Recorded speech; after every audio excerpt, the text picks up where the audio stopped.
The library board continues its debate over health insurance. We'll have more from last night's meeting, plus a new furniture testing company holds its ribbon-cutting ceremony, more on advanced furniture testing, and part 2 of Bill Potter's interview with Indiana District 63 State Representative Mark Messmer on Inform.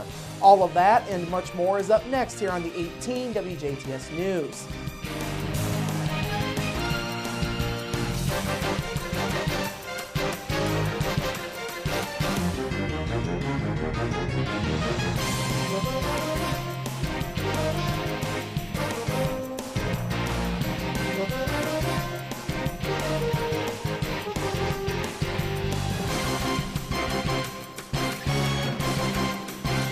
Hello, I'm Bradford Raths. We begin this evening with police attempting to execute an arrest warrant for a corrections violation in Pike County, but they ended up arresting the couple on drug charges instead.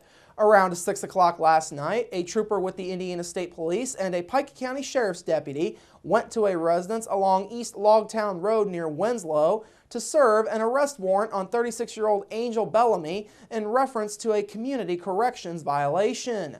When officers entered the home, they discovered small amounts of meth and numerous items commonly used to manufacture meth. During the investigation, officers also determined that Bellamy had congested meth prior to their arrival. Police took Angel Bellamy to Davies Community Hospital in Washington, where she was checked by medical staff before she was lodged in the Pike County Jail. Bellamy's husband, Aaron, was not home when police initially arrived, but he was arrested when he returned to the home. Police booked him into the Pike County Jail. Police charged both with Class B felonies for manufacturing meth, as well as possession of meth, maintaining a common nuisance, and possession of paraphernalia, which are all Class D felonies. They are both being held without bond. The Indiana State Police meth suppression team removed all meth-making materials from the residence. Now back to our lead stories. It's nearing crunch time for local libraries as the deadline approaches for health insurance under the new healthcare laws.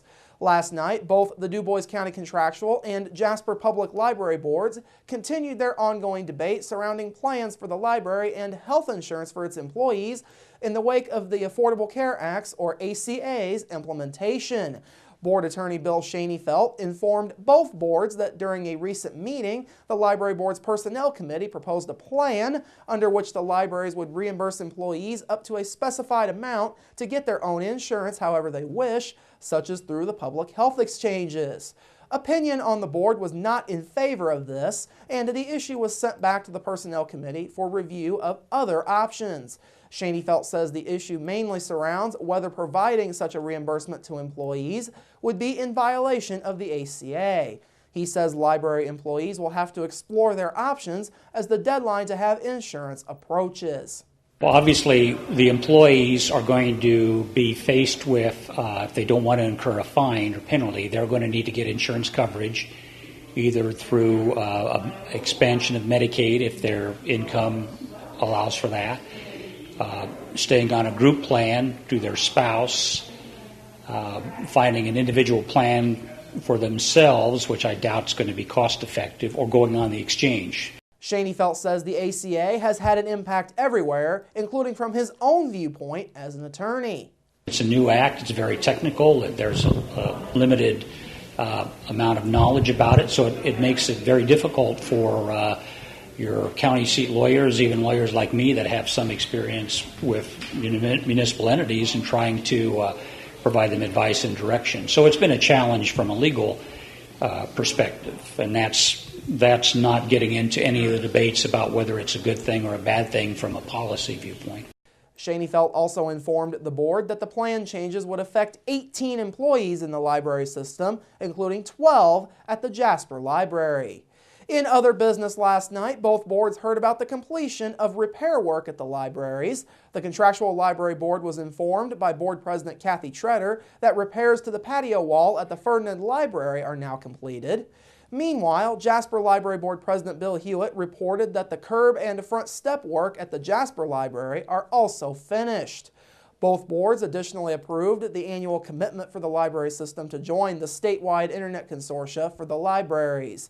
In final notes, the Jasper Library Board opened discussions on the possibility of installing video cameras at the library annex building.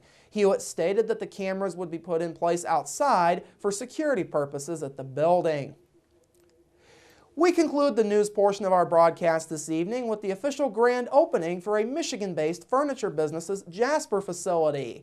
Holland, Michigan-based Advanced Furniture Testing cut the ribbon for a new facility in the 2500 block of Cathy Lane in Jasper yesterday afternoon.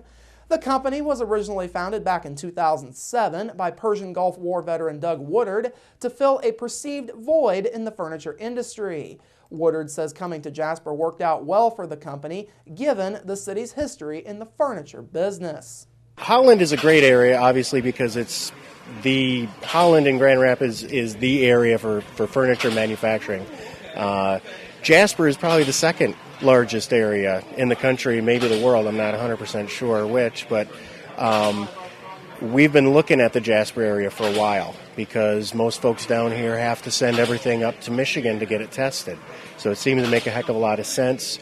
Woodard says the reception has been positive and that the company has a new agreement with Jasper Group. He says that collaboration will make things easier for both companies than they were before. In the past, we built a bunch of equipment for their lab, and at the end of the day, they decided it's better to just send it out.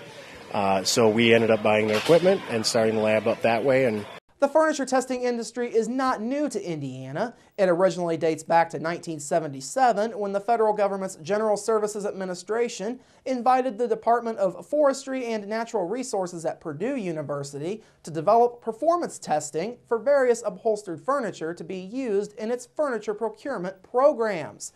The standards have been used since they were originally implemented back in 1980, and Dr. Carl Eckelman was instrumental in developing and sustaining the program. Woodard's research has been based on Eckelman's work. Coming up after the break, your local forecast, sports with Kurt Gooksell, and part 2 of Bill Potter's interview with Mark Messmer on Informed. That's all up next here on the 18 WJTS News. Local people watching local people.